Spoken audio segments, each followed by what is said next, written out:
I think some of the people in our political class actually want people to be dependent on them, and they're not necessarily happy to get people into self-sufficiency and productive lives. I hate to say that, but I got that very distinct impression from talking to many of them. I think, this country is of, by, and for the people.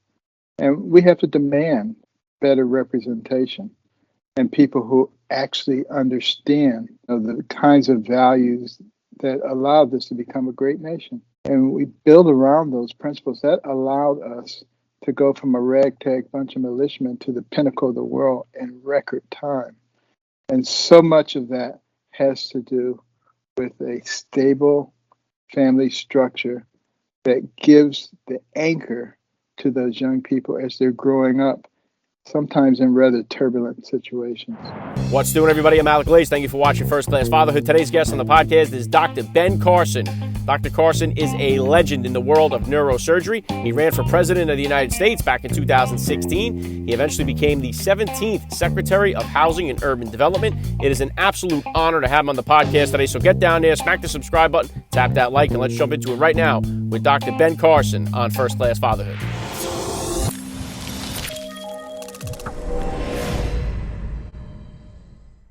Joining me now, First Class Father, Dr. Ben Carson. Welcome to First Class Fatherhood.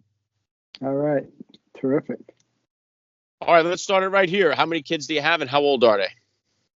I have three children, 34, 36, and 37. So they're obviously all grown and they all have children themselves now. They all got married in 2011. Wow, very cool. Well, bring me back to the beginning, if you could, here to your fatherhood journey. About how old were you then when you first became a dad, and how did becoming a father kind of change your perspective on life? I was 31, almost 32 at that time. And I was the senior registrar in neurosurgery at Royal Perth Hospital and Queen Elizabeth II Medical Center in Perth, Western Australia. And it makes you think more about the future when you have children and making sure that you do the things that will improve their future. Yeah, very well said. And what would you consider the top values that you hope to instill in your kids as they were growing up? And how did that play out as they became adults themselves? Well, I wanted them, first of all, to have a love for God and a love for their fellow man and to truly care about people. And we frequently, when we were on vacation in particular, would see homeless people. And we would have the children give them food, go into the store and buy a bag of food for them and give it to them. And just started thinking about what was going on with them. The other thing that I did is I always watched television with the kids. I didn't let them watch TV by themselves so that we could talk about what was on there. Because some people try to shield their kids from everything. That doesn't work because you can't shield them forever. So it's better that they see things with you so you have a chance to explain them to them and give them a sense of what your values are. Yeah, I love that, Dr. Carson. It has definitely become a lot more trying to do that with the social media, not even social media, just having access to, all these different iPads and iPhones. It's definitely become more of a challenge to keep an eye and monitor all that stuff. And one thing I talk about on my podcast all the time is the fatherless crisis that we have going on in America. We got so many kids growing up without a father or a father figure in their life. And in my opinion, it's the number one social issue that we have going on in the country. As the Secretary of Housing and Urban Development, did you see this? Was this a big factor in what you saw in the communities when you had that position? It was a huge factor, unfortunately. And, I tried to change things around a little bit because there was a Brookings Institute study on poverty. It was a huge study. And they concluded at the end that there were a few things that you could do that would reduce your likelihood of living in poverty to 2 to 3% or less. That was finish high school, get married, wait until you're married to have children, and get a job. We used to know that stuff. Now that's big news. And we had policies also in place that were anti-family formation. For instance, if you were getting housing subsidies and another person came into your household with an income, you had to report that immediately so your rent could go up. So that's not necessarily conducive to family formation. And, particularly in the inner cities, 70+% of the homes were fatherless homes. So many of those boys were growing up without father's influence and without a real authority figure in their life. And frequently, the first authority figure they ran into was a police officer or someone in their neighborhood who was better than they are. Either case, it didn't necessarily work out well. And so many ended up in the penal system. And they go in there with little in the way of education, little in the way of skills. When they come out, they still have little in the way of education and skills. So what do? The same thing they were doing before that got them in there in the first place. So we have the high recidivism rates. And one of the things that I found to be most useful while we were in office, we began these programs working with employers to actually go into the prisons and to work with some of the inmates there, to give them some education and some skills and a job so that when they came out, they went directly to their job rather than back to the same environment that fostered their behavior in the first place. And what a difference it made. Initially, there were 5 employers in one of the places I went to in Jacksonville, Florida. And now they have 135 employers that go in there because the people have done such a stellar job. They want these people working in their establishments. And it really changes their lives. I had a chance to sit down with several of them, and they were well-spoken and well-dressed and just terrific human beings who have been given the kind of chance that's necessary. And that really is why we have families, so that we can provide the foundation and the support so we can put our young people on the right trajectory. And when they don't have that, it puts them at a very distinct disadvantage.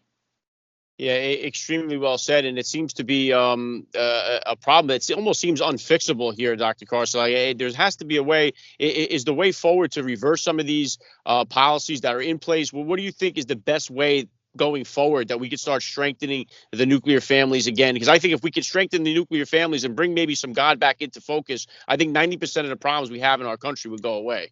Oh, there's no question about that. But I met significant resistance on Capitol Hill trying to change some of these policies. I think some of the people in our political class actually want people to be dependent on them. And they're not necessarily happy to get people into self-sufficiency and productive lives. I hate to say that, but I got that very distinct impression from talking to many of them. But I think, this country is of, by, and for the people.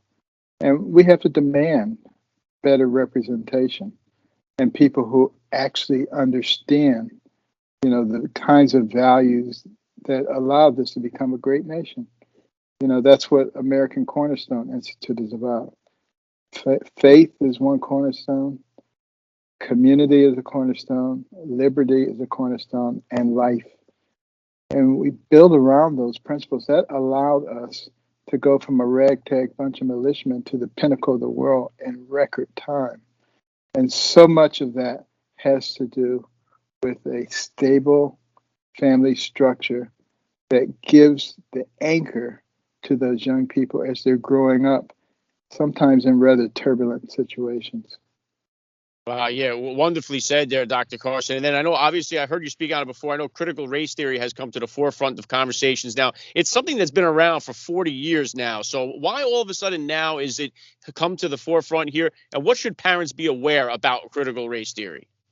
Well, you're correct. It's been around for a long time, even more than 40 years, going way back to the Fabians, who wanted to fundamentally change our society and create their utopian society. This they see as their best chance of doing it with the political climate being what it is right now. and having the media in their hip pocket, it's sort of the perfect storm for them to really make a major change in America. But in order to make a major change, you have to first create dissatisfaction. So, how better to create dissatisfaction than to tell the white people that you're evil and that all your ancestors are evil and created all these problems, and tell the minorities that all those people caused your problems and you're victims, and just try to divide everybody up, make it a very unpleasant situation to the point where people say, "This has got to change. This is not working. We got to do something else." And that's the way that Marxists generally create the kind of environment that lead to revolutionary changes. The question really will be, are we smart enough? Are we the people smart enough to see what's going on? I see signs of people waking up. And, if you look at the 8 stages of civilization, just before domination and tyranny, you have apathy and dependence. But I think things are happening so quickly that people are actually waking up, and that may actually work to our advantage as a nation. I pray to God that you're right, Dr. Carson. And it's not just that it's pitting white against black or Republican against Democrat. It's splitting brother against brother. And it's really dividing our families. And then we see this with vaccinated versus unvaccinated. We're seeing another one of these things that's splitting the family units even further apart. And so I hope that people are starting to wake up to that realization. And let me reel it back into you as a father here. What type of disciplinarian were you as a dad with the kids growing up? And is that different than the discipline style that you grew up with? Well, I've asked my kids about that, and I wasn't much for physical punishment. You could probably count on one hand the number of times I physically punished each of them.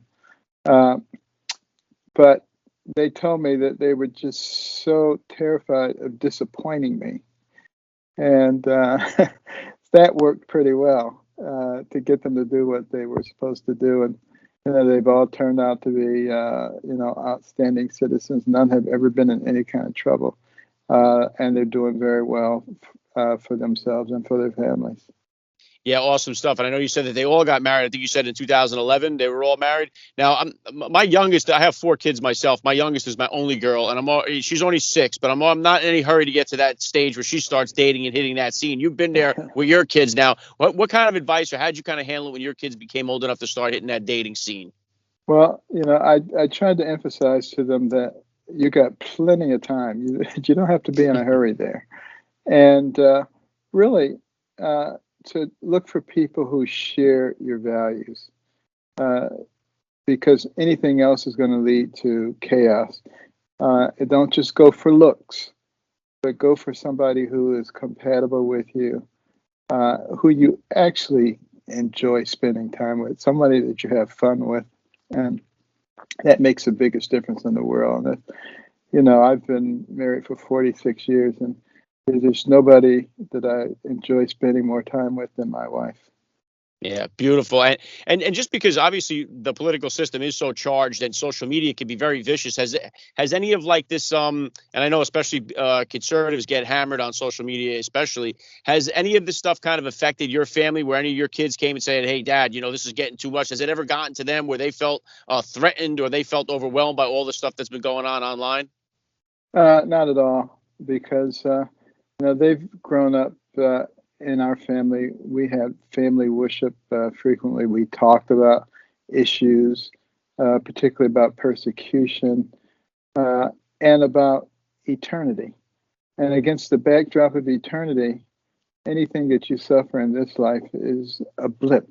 It's hardly even worth thinking about. And that you need to live your life for eternity.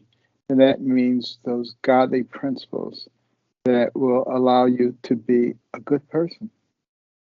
Yeah, great stuff. And what about for yourself here? What kind of, do you have any more political aspirations for yourself in the future? What kind of goals or plans do you have here coming up for yourself? Well, I would hope not to get back into the political arena unless God, pushes me back in there. I don't want to do that. But I was planning on retiring, quite frankly, after the election last year. But I quickly realized that the country was moving in a very bad direction. So along with several of the outstanding people at HUD, we formed the American Cornerstone Institute to get people to recognize what were the important principles in our lives and to realize that we're not enemies. And through our Little Patriots program to teach the real history of America, warts and all, but to put it into perspective. You know, you take things like critical race theory and the 1619 Project, which try to make it seem like America is specifically evil because of slavery. But the fact of the matter is, slavery's been around since there's been human civilization, and there are more slaves today than there were in 1863 when the Emancipation Proclamation was put forth in this country. And we need to be concerned about it. It's an evil institution. But the only thing that really made us unique is that so many people in our country hated the ideal of slavery. And we fought a civil war over that issue and lost a good portion of our population. We need to learn from the things that have happened, not to try to bury them, not to try to rewrite them. And we want our children to be proud of us. And Alexis de Tocqueville probably said it the best when he came to analyze America because the Europeans were so fascinated with how we were doing so well. And he was duly impressed, but he said the thing that really impressed him were our churches, our faith, the messages that came from the pulpit, which encouraged the people and helped them to overcome, you know, the English rule and how to live together and to love your neighbor, not try to cancel your neighbor. And he finally said, America is great because America is good. If America ever ceases to be good, she will cease to be great. Yeah. Wow, really, really awesome, Dr. Carson. And I want to. Last thing I usually ask all the dads on the podcast here. I'd love to hear your advice here. What kind of advice do you have for that new dad or for that about to be father who's out there listening? I would say, just remember what it was like for you as a kid growing up. What were the things that really made a positive impact in your life, and try to create those for your children. And what were the things that were negative? You know, I saw a lot of negativity as I was growing up, largely without a father. And I purposed in my heart to make sure that I never had my children to go through those things again.